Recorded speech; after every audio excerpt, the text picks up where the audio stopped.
This is big breaking emergency news. We are now seeing riots break out in the migrant community.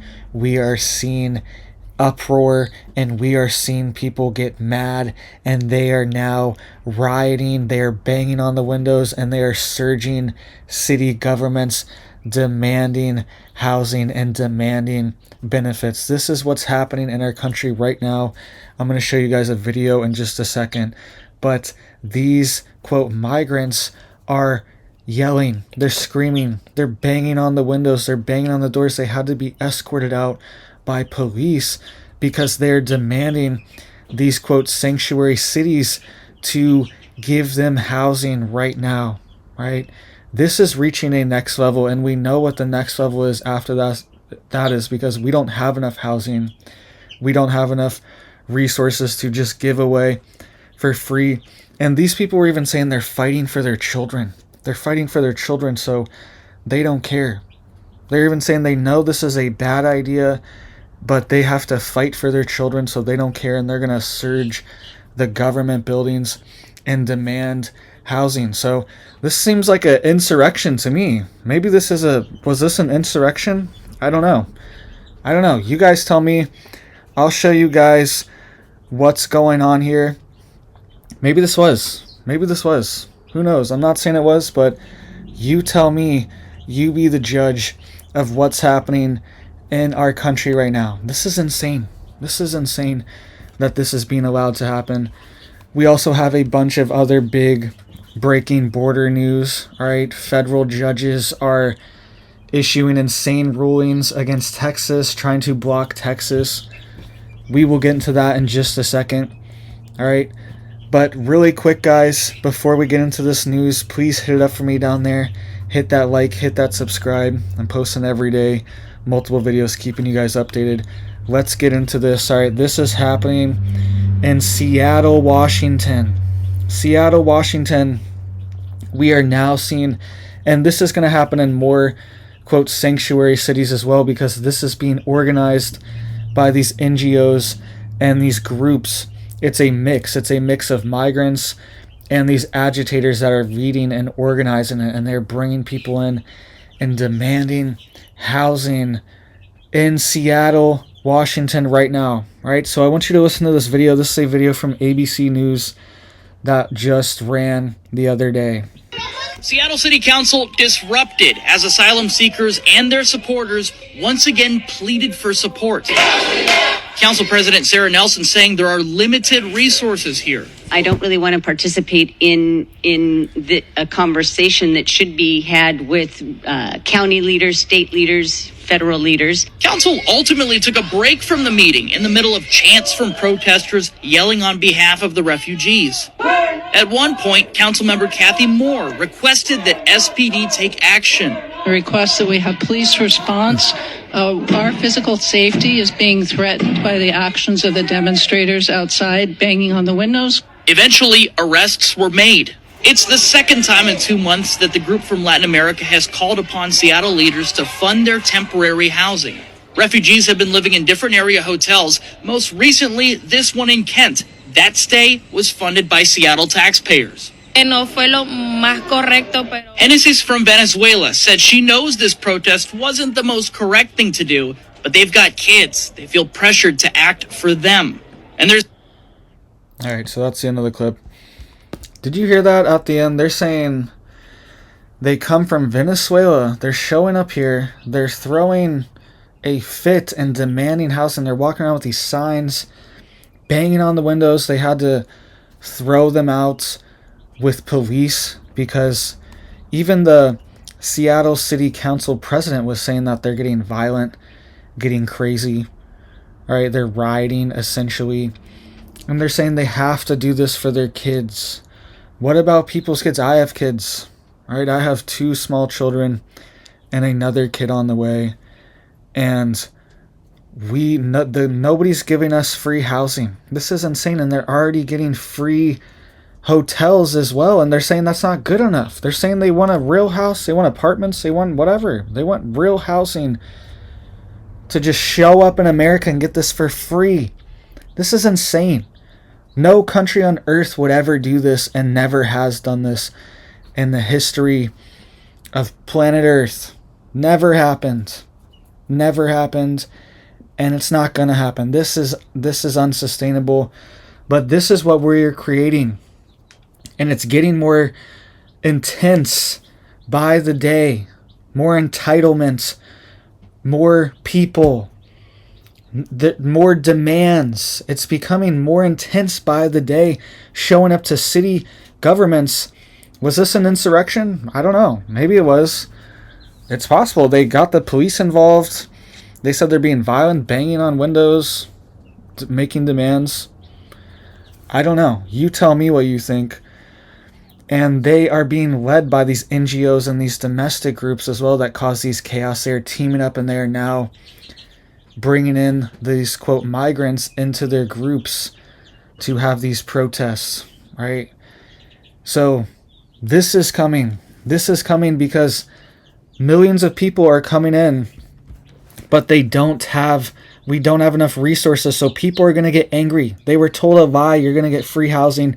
Everything's free. It's happening for some people, but a good majority are not getting anything, and they are also starting to freak out.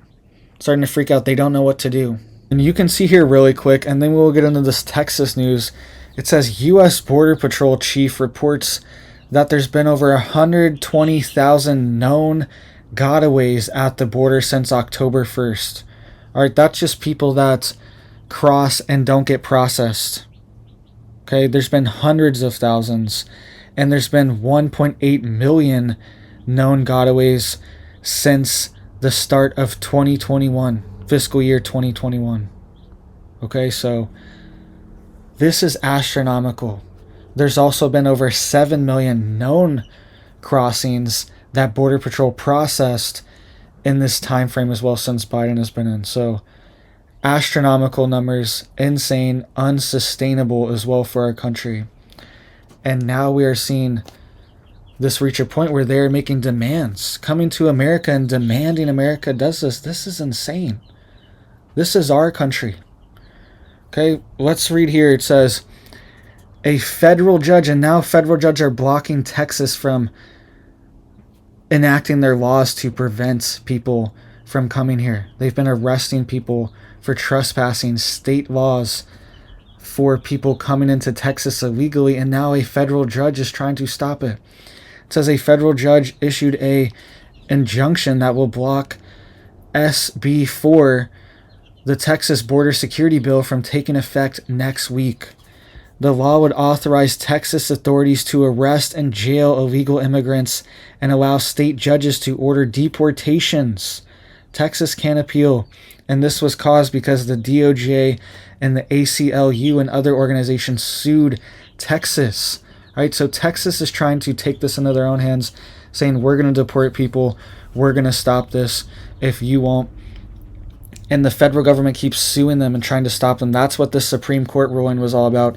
The federal government is trying to tear down Texas border wall and barriers and razor wire that they are putting up and building. All right.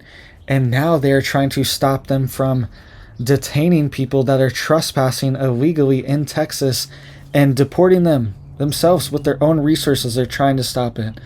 So this battle's ongoing, and it doesn't make sense. Texas should be able to protect their own state from this invasion. And also, right now, we have Trump and Biden both at the border. Trump announced he was going to the border, and then Biden also announced soon after that he's going. It seems like Trump put pressure on Biden to go, and they are both down at the border. Biden is in Brownsville. Trump is in Eagle Pass, where all this security has been, where they're putting up new walls, where the National Guard has been, where Texas has been trying to shut it down. They have been advertising that Texas is not open, and it has been diverting crossings to California. But we've also seen just in the last 5 days, Border Patrol has apprehended over 2,000, quote, migrants in Eagle Pass since the past 5 days. All right, so it's slowed down a lot. All right, that was happening. We were having 5,000 a day, but all those people now are just going to California and the San Diego sector. They are still crossing into our country. All right, so major breaking news. Please hit it up for me down there. Hit that like, hit that subscribe, guys. They are now demanding for Americans to pay for this housing. Right? It's no longer just here's the goodwill. There's no gratuity. There's no gratefulness. It's very entitled, this situation that we are dealing with here. And it could escalate very quickly. Right? Especially in these major cities where there are hundreds of thousands of people that have been brought in and that are living in these situations. We could see them uprise. We could see them get together. We could see major riots. We could see chaos in the streets potentially if the resources are cut off, right? And even states like New York City, they are now announcing that they do not want to be sanctuary cities anymore, right? He is announcing that they want to deport any criminals, violent criminals, or felons that are illegal immigrants inside of New York City. That's what the New York City mayor announced just a few days ago, and the White House also announced yesterday. I was reporting on that. They are announcing sanctuary cities and warning them that they want to deport these criminals as well with ICE. They want them to cooperate with ICE so they can have more deportations of these national security threats in our country. All right, so this is happening. This is happening, and you need to be getting prepared for what comes next. All right, we could see our own homes targeted. We could see people's homes taxed. We've already seen all these migrant housing programs that are being set up. There was a federal one that was set up with the White House. I was talking about that. All right, I broke that story probably a month ago now, and this is going to spread. There's a bunch of different states that are also having this program, like Massachusetts, right? Illinois. They're all announcing these different migrant housing programs, and it's voluntary now, but it's going to be mandatory soon. Right? It's going to be mandatory soon. They have to have a way to handle the situation. And if you can't house anyone, you might be taxed. You might have to deal with some kind of tax or fee on your extra rooms. We could see that. We could see property taxes raised, and we could see incentivized and grants. People get grants and get paid to do this as well. All right, so make sure you guys are getting prepared. Let me give you guys a quick chick update really fast. All right. Chicks are doing good. We got a new batch of babies just yesterday. They're doing good. Her head here is adjusting while I'm holding her. All right, and this is what you need to be working on. This is what we are working on. We got a ton of chicks. We got a garden going, and we are prepared and ready to go in case something big happens in 2024. So thank you guys, and I hope you have a big old blessed day.